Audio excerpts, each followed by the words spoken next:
Meu nome é Rosana, sou da diretoria de Andradina. E eu só queria saber assim, porque o professor esteve durante as apresentações em sala, né?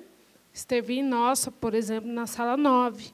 E eu queria saber quais suas expectativas, o que você ou o senhor achou sobre isso.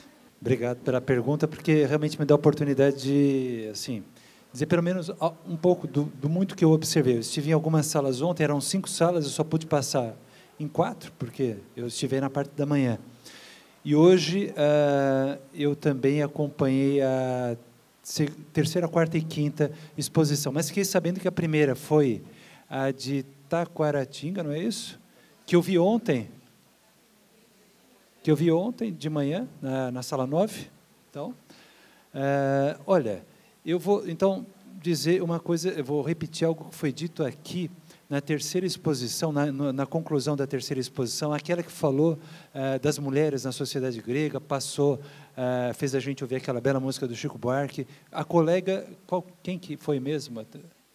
Luciana? Isso. Você mencionou o depoimento de um colega da sala de leitura que, justamente, não tem formação em literatura, mas em matemática. Me corrija, mas você dizia basicamente isso, que ele tinha ficado feliz do trabalho desenvolvido, né, ter tomado conhecimento disso, intertexto. Ele falou, agora eu sei o que é isso. Já tinha ouvido falar, agora eu sei. Tá? Era isso o nosso objetivo. Só isso. Veja, entenda bem. O intertexto, né, depende do autor, mas quando se trata de um autor, vou me ater a ele, porque foi um dos que a gente tratou, e ele é um exemplo máximo para isso. Machado de Assis, que seja Fernando Pessoa, pode ser outro.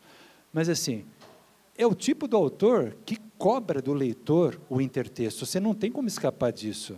Não dá para você simplesmente sentar diante daquele texto, esse autor Machado, primeira vez que eu vou ler na minha vida, não tenho repertório nenhum, e achar que simplesmente eu vou achar o máximo aquele livro. É por isso que também hoje alguém disse aqui, olha, é torturante para os alunos ler Machado de Assis. Sim, para os alunos e para os professores que não têm o intertexto necessário. E tem de ser torturante. Tem de ser torturante. Agora, nesse sentido, o nosso objetivo também só podia ser, e foi plenamente alcançado, deixar claro que existe isso, e que isso é uma chave de leitura. Para alguns autores, não estou generalizando, não é para todos, mas para esse aí, por exemplo, em particular, absolutamente imprescindível, se você quer fruir esse texto. Né? Se você quer fruir. Também foi teve, agora, no início da sessão da tarde, aqui, uma colega que mencionou isso, né, o prazer da leitura, que também é a meta da sala de leitura, despertar esse prazer da leitura nos alunos. Então, repito, depende do texto, se for um texto como esse, de um Machado de Assis, em princípio, o prazer, pelo menos ali suposto pelo próprio autor daquele texto, é um prazer que tem de passar pelo intertexto, se é que ele, de alguma maneira, não está no próprio intertexto. Né? A ironia que você percebe na alusão, que é que faz a graça toda vez, às vezes, do texto. Né?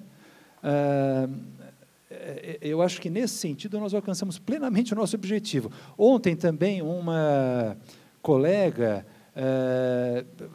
porque, assim, os depoimentos também, como agora, hoje de manhã, agora à tarde, então, ontem também, né, os depoimentos incluíam, né, os pontos positivos e os pontos negativos da recepção do projeto. Entre os pontos, vou chamá-los assim, negativos da recepção, havia muito isso, né? Uma certa queixa de que isso que foi apresentado aqui era... Tudo bem, ficou claro, foi compreensível, foi compreendido, mas, assim, é difícil de usar isso como ferramenta no dia a dia, está um pouco longe demais da gente. E aí uma colega ontem dizia isso, que acho que um diretor da escola, onde ela trabalha ou trabalhou, usava essa metáfora, né, do barquinho. A gente tem de ir até onde está o barquinho do aluno. Então, este projeto foi para professores, não para alunos. O aluno sequer sabe dirigir o barquinho. O professor já sabe dirigir o barquinho. Então, eu não preciso ir até o barquinho do professor. Tem a torre de comando, tem o sinal, o farol. É disso que se trata agora. E cada um vai mexer o seu braço para ir até lá. O aluno não. Você precisa pegar na mão, né? Precisa ajudar a empurrar o barquinho. É o aluno. O aluno. professores, nós, né, temos que agora, que já aprendemos a remar, dar as remadas. Vamos remar. O que a gente queria aqui era isso, mostrar que existe lá no horizonte, para usar metáfora, sabe? Onde o céu encontra o mar, muita coisa. Só que você tem de ir até lá, porque senão nós vamos ficar longe. Mas você tem de ir. Não dá para trazer aquilo para cá e não dá para empurrar ninguém até lá. Isso demanda esforço, né? A recompensa desse esforço, qual que é? Antes de mais nada, eu acho que não precisa, porque se a gente faz o que a gente faz, é por pura e simples convicção. Engajamento puro e simples. Agora, acaba tendo também uma recompensa que é, de novo, para voltar à palavra que foi usada aqui, que eu já usei de novo também, o prazer, a fruição do texto, ela advém desse esforço, como resultado desse esforço, se ela depender disso que eu estava dizendo, do domínio do repertório do autor que compõe aquele texto, que exige de nós o domínio desse mesmo repertório. Também nesse sentido, muitos falaram disso, que o intertexto, tal como a gente desenvolveu nesse projeto, era o intertexto entre as obras, né, da literatura brasileira e portuguesa e a mitologia grega. Eu assisti às conferências do Alexandre e me lembro das minhas próprias, né? A gente insistiu nisso. O intertexto é entre texto e texto. Entre os textos da literatura brasileira e portuguesa e os textos da literatura grega e latina, em primeiro lugar, e não mitologia. Vou além. Mitologia grega, deixa eu dar uma informação, não existe. Não existe mitologia grega. Certo? O que existe, por exemplo, é o que Homero disse que Hefesto fez no canto 18 da Ilíada. Isso existe. O que existe é o que Virgílio diz que Vênus e Vulcano fizeram no canto 8 da Eneida. Isso existe. Texto. O saber popular, né, os mitos que estão por aí circulando, não, isso já foi, viu, gente? Não tem mais isso aí. Né? Hoje em dia tem outros. Né? Não sei nem se ainda tem o Saci Pererê, a Cuca, ou se agora eles também só estão nos livros do Monteiro Lobato. Né? Talvez eles deixem de existir um dia. E aí nós vamos ter texto. Né? Agora, os gregos de hoje, entendam bem, eles são cristãos.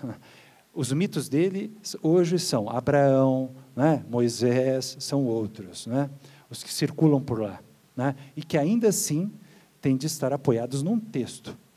Na antiguidade, o que havia era texto. Deixa eu deixar mais claro ainda isso. Vamos pegar um mito, então, pode ser qualquer um, tá? Mas é esse que foi mencionado já hoje também aqui no depoimento. Né? Foi acho que na nossa conversa, né, Silsa? Quando... acho que algum aluno também deve ter dito, né, que o Édipo, rei de Sófocles, é foda, né? Não foi isso? Então o mito de Édipo. Édipo, então, descobre que matou o próprio pai, né, que teve filhos com a própria mãe, e daí essa mãe também, quando fica sabendo disso, o que é que faz? Ela se dependura, ela se enforca, né? Não, isso não é mito de Édipo, desculpa. Isso é o Édipo, rei de Sófocles. Na mesma época, havia outros... Olha, veja, entenda bem, antes de mais nada. Mesmo texto, o Édipo, rei de Sófocles, é o de Sófocles, porque cada tragediógrafo, não só ateniense, mas de outras cidades, compôs um Édipo rei. Houve vários Édipo rei, certo? O que chegou a nós foi o de Sófocles. Mas, do que a gente vê já, das poucas peças que chegaram a nós, de outros também, veja, por exemplo, né, porque... Sófocles encena isso no Édipo Rei, e depois, na última peça dele, que foi encenada póstumamente, tá certo? Que é o Édipo em Colono, Édipo, então, foi banido da cidade e, já cegado, levado pela mão da filha, né, Antígone, até a região da Ática, vizinhanças da cidade de Atenas, em Colono, que, diga-se de passagem, era a cidade natal de Sófocles, está certo?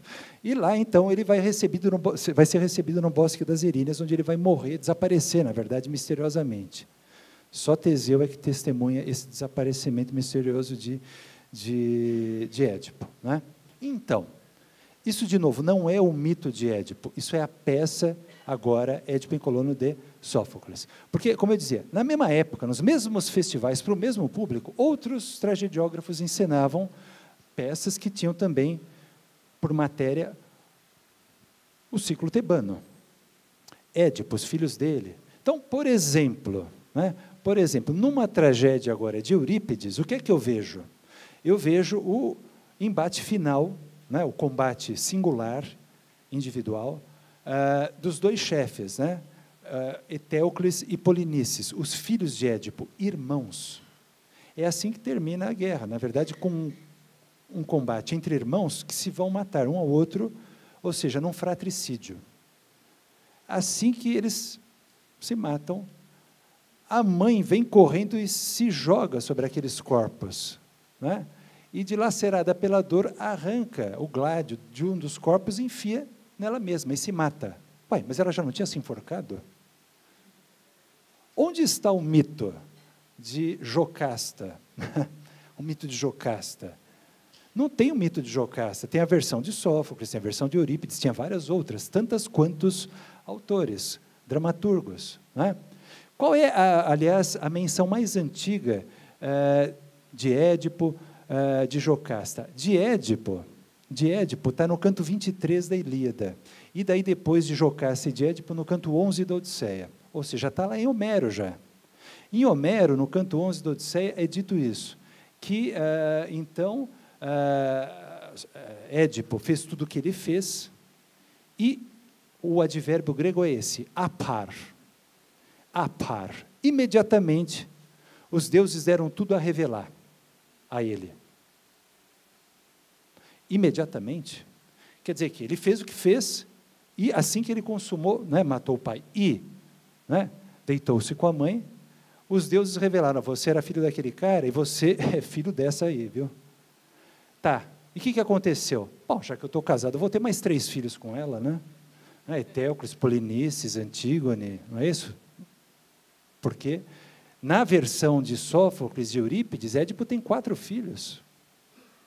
Então, a gente deduziria daí que, na versão homérica, Édipo não teria tido filho com Jocasta, ou se teve no máximo um, daquela única noite, porque depois que ele descobriu, imediatamente. Esse questionamento não sou eu que faço. São os antigos gramáticos alexandrinos. Apolodoro fez esse questionamento, está nos Escólios de Homero. Daí, no canto 23 da Ilíada, se diz que Édipo morreu como? Exilado em Colono? De maneira nenhuma. Ele caiu retumbante em combate, à frente do seu exército. Portanto, não só ele não foi exilado, não só ele continuou rei, mas entendam bem, se ele chefiava o seu exército, provavelmente ele não estava cego. Esse questionamento também está nos Escólios da Ilíada. Não existe mitologia grega, desculpa insistir nisso. Tá? Eu sei que os historiadores da religião modernos inventaram isso, né? Vamos deixar, eles continuam estudando aquilo, mas não nós. Nós temos a oportunidade ímpar de ir aos textos, né? E Machado de Assis dialoga com o texto. Agora, é claro, pode haver um autor aqui e ali que faça uma alusão vaga, sabe, a um desses mitos, uma dessas versões, para ser mais preciso, que está num desses textos antigos, que se celebrizou tanto que virou quase que uma moeda corrente. Isso também existe, tá certo? Então, eu posso falar, Édipo, né, se dormiu com a sua própria mãe, depois se cegou. Na verdade, isso aí virou também uma moeda corrente, assim, a gente usa isso. Então, pode ser que isso aconteça também num texto, nada impede que isso aconteça, tá certo? Mas não é um texto erudito nesse sentido machadiano. Com a explanação que o professor estava fazendo, me veio um questionamento, uma dúvida. A versão que chegou até a gente sobre Ilíada, por exemplo, a função dos deuses, né? Alguns protegiam os troianos e alguns outros deuses protegiam os gregos. Então, eu gostaria de saber qual é o papel dos deuses na Ilíada, segundo Homero, e como nós, ocidentais do século XXI, podemos interpretar esse papel dos deuses. Ouviram a pergunta da colega? Uma pergunta básica, elementar. Qual é a função dos deuses em Homero? E depois disso, como nós, então, que lemos esse texto povoado por deuses diferentes, né? Nós ocidentais, hoje modernos, acho que o que está suposto na sua... Qual é o seu nome mesmo? Marta, o que está suposto na sua pergunta também, eu entendo, né, quando você diz nós ocidentais modernos, nós ocidentais modernos que temos um conceito de um Deus único, que, seja qual for a religião, enfim, o conceito existe, né? Sem religião. Bom, antes de mais nada, de novo, para voltar ao que eu disse antes, a recepção, tá, dos textos antigos, ela não muda só quando a gente passa da antiguidade para os dias de hoje. Já na antiguidade essa questão se colocou, foi colocada por um grupo, por alguns, que viveram antes de mais nada na passagem do século VI para o V antes de Cristo. Esses que posteriormente foram chamados os primeiros filósofos. Xenófanes de Colofão, Pitágoras de Samo e Heráclito de Éfeso, antes de mais nada. Pitágoras, né, que, entre outras coisas, propugnava por uma doutrina da metempsicose, da alma, que, morto o corpo, não só sobrevive ao corpo, uma primeira tese, mas, segunda, volta para a vida num outro corpo. Pitágoras dizia que, nessa mudança de corpo, a alma se esquecia da vida anterior e se esquecia, inclusive, de um lugar intermediário por onde ela passava entre uma vida antiga e uma nova futura, que é o mundo dos mortos. Ela se esquecia, mas ele não. E por isso que ele pode dar o testemunho dele de que há metempsicose, porque ele se lembra de todas as vidas que ele teve, inclusive do que ele viu no mundo dos mortos a cada vez que ele passou de um corpo para outro, de uma antiga vida para uma nova. De ouvir uma vez, inclusive, um rapsodo recitar um passo da Ilíada, em que se descrevia um guerreiro, as armas de um guerreiro, ele se lembrou, não dos versos, da vida que ele teve. Esse aí era eu, certo? Pitágoras. Pois bem, Pitágoras, então, dizia que, numa das passagens pelo mundo dos mortos, ele viu, porque tem mortos que são supliciados, há umas que são supliciadas eternamente. Isso já está no canto 11 da Odisseia de Homero. Suplícios eternos, no mundo dos mortos. E Pitágoras disse que, dos supliciados, ele notou uma vez duas almas, se você quiser, dependuradas a uma árvore, sendo chibateadas eternamente, a alma de Homero e de Hesíodo.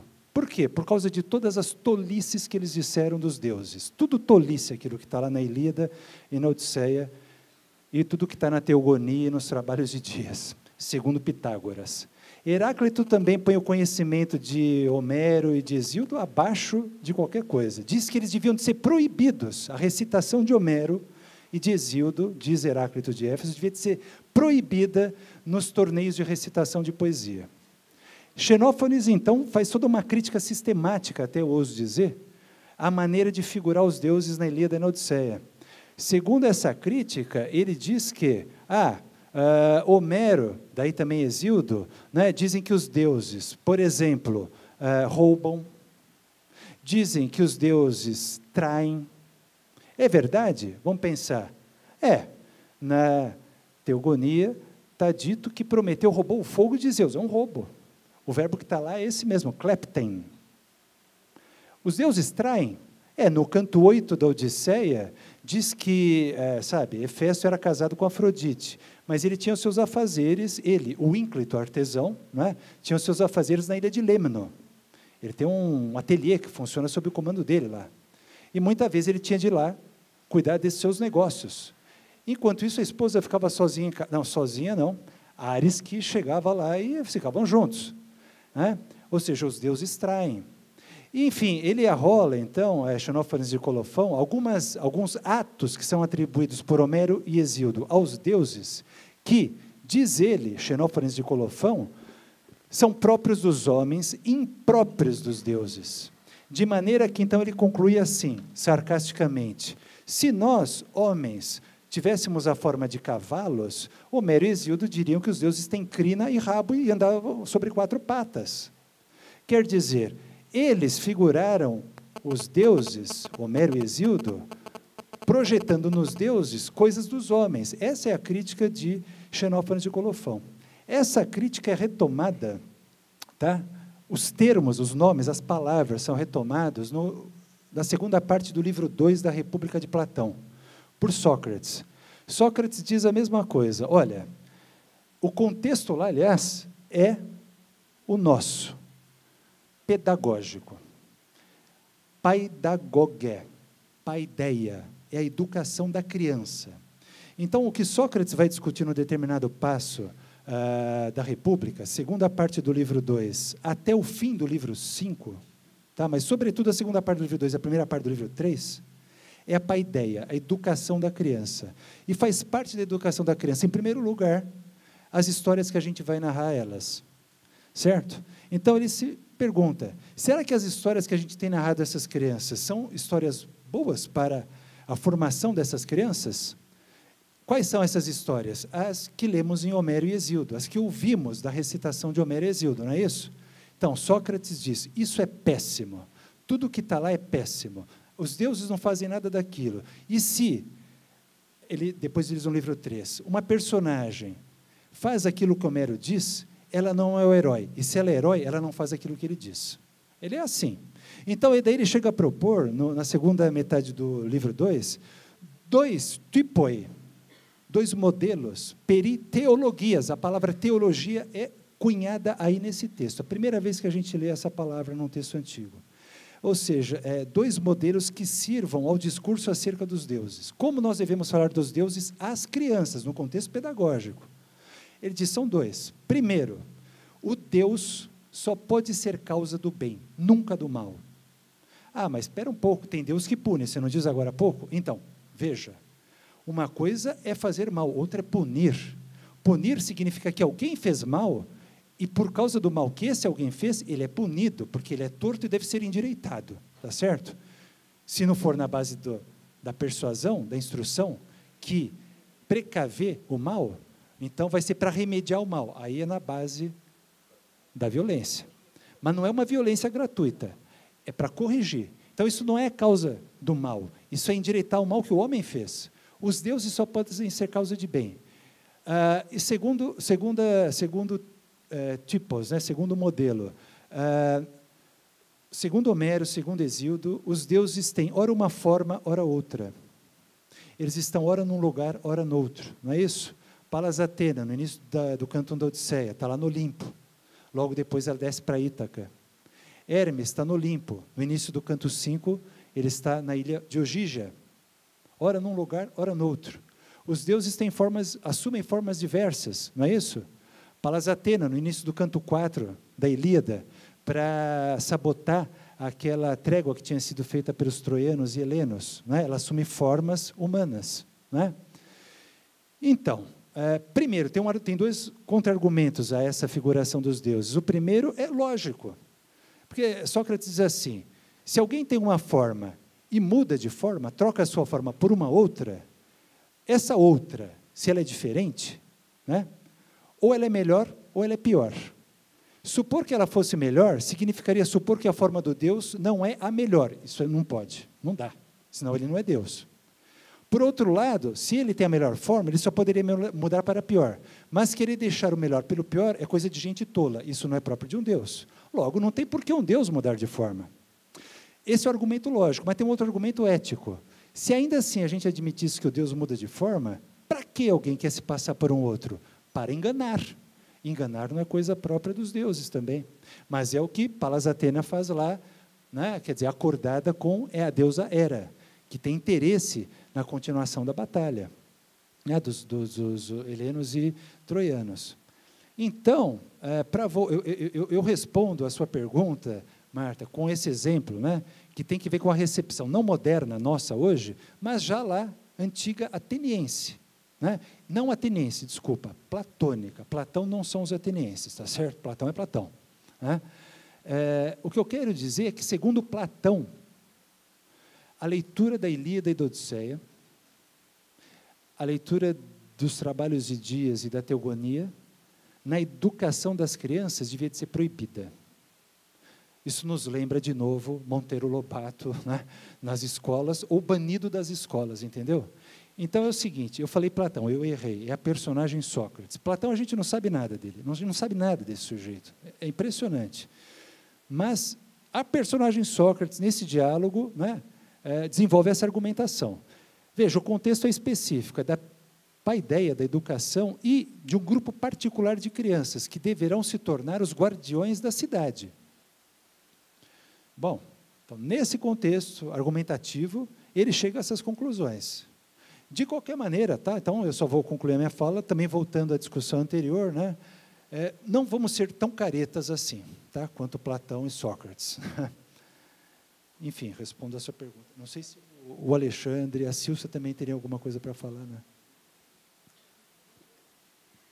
Eu vou aproveitar para fazer a minha fala final, né? Eu estou aqui de penetra, mas eu acho que hoje aprendemos muito, principalmente essa pergunta da Marta me fez pensar o seguinte: a nossa necessidade como professores de darmos as respostas certas para os alunos, né? Como é que eu preciso apresentar para o aluno o papel dos deuses nesse texto? Qual é a resposta correta? Provavelmente porque nos vestibulares, né, há perguntas que exigem respostas corretas, e nós estamos vendo que, primeiro, o mundo dos textos não é tão simples assim. Segundo, a vida não é simples assim. Né? Então, poxa, não há mitologia grega, né? Não há mesmo. Mas e aí os livros comprados pelo MEC com o nome Mitologia Grega? Né? Como é que a gente faz? Né? E o papel dos deuses? Então, nós estamos aprendendo várias coisas. Primeiro, que ensinar o passado é difícil. A apreensão do passado é algo difícil. Então, o século XVIII, o século VIII, o século VIII antes de Cristo, o século XII, talvez, quando a Ilíada tenha começado a ser composta. É um aprendizado que leva anos, né? As crianças têm muita dificuldade, os jovens também, né? Os gregos da época do século XII são muito diferentes dos gregos do século VIII a.C., que são muito diferentes dos gregos da época de Platão, que são muito diferentes dos gregos de hoje, né? As coisas não são assim simples.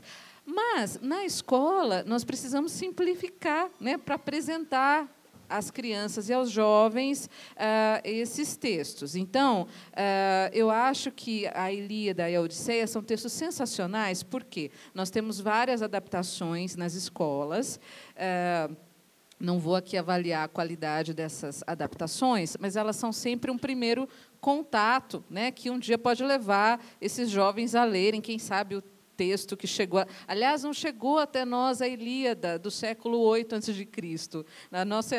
A mais antiga que a gente tem, se não me engano, é do século X, né, Márcio? Da Idade Média. Né? Então, explicar para eles isso. Olha, o que nós conhecemos dos gregos antigos, de tantos séculos diferentes, é aquilo que chegou a nós por meio de fragmentos de textos, de uma taça de ouro desenterrada no túmulo de uma criança, que tem lá um verso da Odisseia. É isso que a gente sabe. Nós nunca vamos saber o que os gregos do século VIII a.C. pensavam sobre os deuses, né? A gente sabe coisas, como o Márcio falou, da recepção, né, da Ilíada e da Odisseia, de textos que chegaram até nós, e uma recepção que foi mudando ao longo dos séculos. Né? O exemplo do Monteiro Lobato é recente, mas a obra dele tem 80 anos. A recepção da obra dele mudou ao longo desses 80 anos tremendamente. O Lobato já foi acusado de anticristão, comunista, capitalista demais. Né? Então, estudar a recepção desses textos é perceber que mudam-se os tempos, mudam-se as vontades, né? Para lembrar o Camões. As leituras são diferentes. Então, é muito complicado, como o Márcio e o Alexandre também disseram, a gente querer projetar no passado valores que são nossos do presente. Imagina se eu for ler a Ilíada, mesmo uma adaptação, de um ponto de vista feminista. Coitada da Criseida, ela era um prêmio, né, do Aquiles, que depois passa para o Agamenon. Então, é complicadíssimo. E aí eu não vou ler, né? Como é que eu vou fazer? Então, eu acho que essa conversa tem sido muito bacana por vários aspectos. Primeiro, nós vamos apresentar, né, os textos gregos e latinos para os jovens de uma maneira a despertar a curiosidade deles. Eu acho que, hoje, com a internet, nós temos tanto ali, nós não precisamos mais nos preocupar com datas, né? Eu acho que o professor é mais uma vivência, alguém que vai ajudá-los a descobrir essas complicações do mundo dos textos, do mundo da vida, né? Despertar a curiosidade deles, apresentar algumas possibilidades, como Ilíada e Odisseia. Ainda bem, não caem no vestibular, nós podemos deixar que eles leiam esses livros, né? E eles imaginem o papel que os deuses têm, ou o papel que as mulheres têm, né? Nós não precisamos dar a resposta certa, e nós podemos informar que esse texto foi lido e continua sendo lido das maneiras as mais diferentes. Eu li, há um livro do Alberto Manguel, e me perdoem, eu sei que não é uma referência muito querida nos estudos clássicos, mas ele fez uma biografia da Ilíada e da Odisseia, e ele contou a seguinte história, que na Colômbia há um projeto de leitura, que combis levam livros para lugarejos para as pessoas lerem.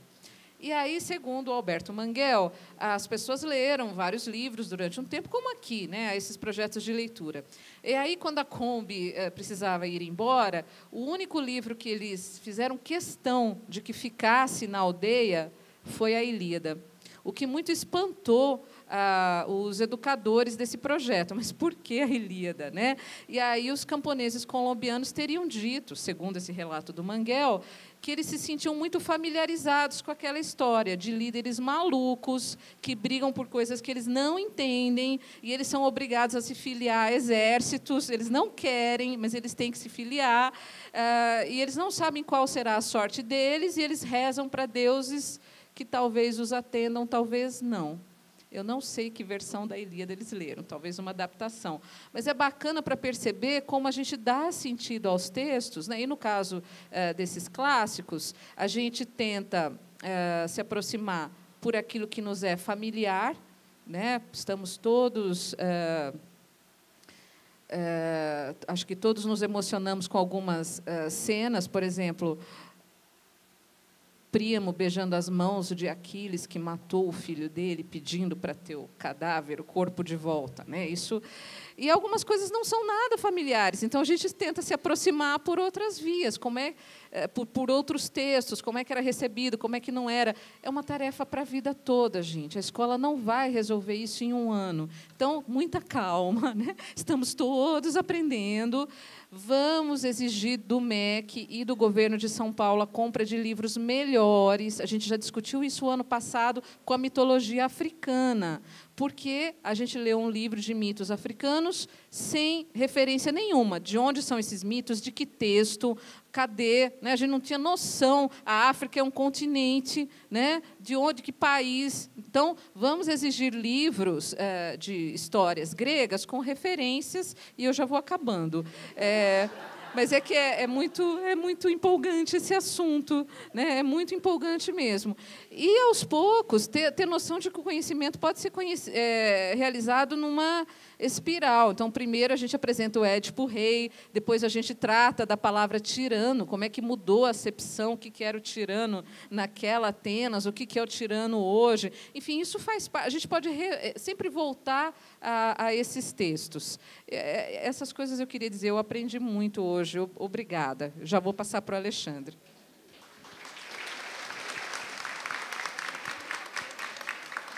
Eu só queria, enfim, como tem um tempo muito curto aí, só concluir, retomando essa fala da colega aqui, da Susan, e lembrar uma coisa que apareceu, acho que muito também nas videoconferências, que era essa questão, mas como aproximar esses textos da realidade dos alunos, né? Isso daí que é tão distante, essa antiguidade. Eu acho que, justamente, ela falou isso, esses textos têm muita coisa que a gente poderia aproximar da realidade dos alunos. Mas acho que talvez o mais interessante não seja isso, seja aproximar da realidade deles, mas justamente apresentar algo que não é a realidade deles, que eu acho que é uma coisa muito bacana. E eu acho que também isso tem uma relação com a gente, porque, claro, todo mundo, todos nós, né, assim, a gente se sente muito confortável com aquilo que a gente conhece, com aquilo que a gente já tem, trabalhar com aquilo que a gente já faz, né, mas eu acho que é muito bom também, importante, e o fundamental, acho que para a gente crescer e poder apresentar isso para os alunos, é ir atrás daquilo que a gente não conhece, daquilo que a gente não entende, daquilo que é o diferente, né? Eu lembro de uma crítica que se fazia por um crítico muito importante, muito respeitado, da poesia, da nossa poesia bucólica, da poesia dos Inconfidentes, né? Então, se criticava Cláudio Manuel da Costa, Tomás Antônio Gonzaga, porque nas suas poesias eles não refletiam a realidade deles, né? Eles falavam de uma coisa que não existia. Esse mundo, que é o mundo bucólico, que é o mundo ideal, né, da Idade de Ouro. Justamente, eles faziam isso mesmo. Por quê? Né? Porque assim né, o gênero bucólico. Quer dizer, eles estavam imitando, estavam emulando. E, fazendo isso, não eram menos políticos, né, não eram menos importantes, como sabemos que eles foram, né? Mas acho que é fundamental isso, a gente ir atrás daquilo que a gente não conhece, daquilo que é diferente, e apresentar justamente isso, aquilo que é diferente, aquilo que os alunos não conhecem, aquilo que não é a realidade deles, né? E isso, ou parte disso, está nesses textos aí que a gente discutiu um pouco nessas conferências. Eu queria agradecer o convite, a presença de todos e participar aqui da discussão, né, enriquecedora.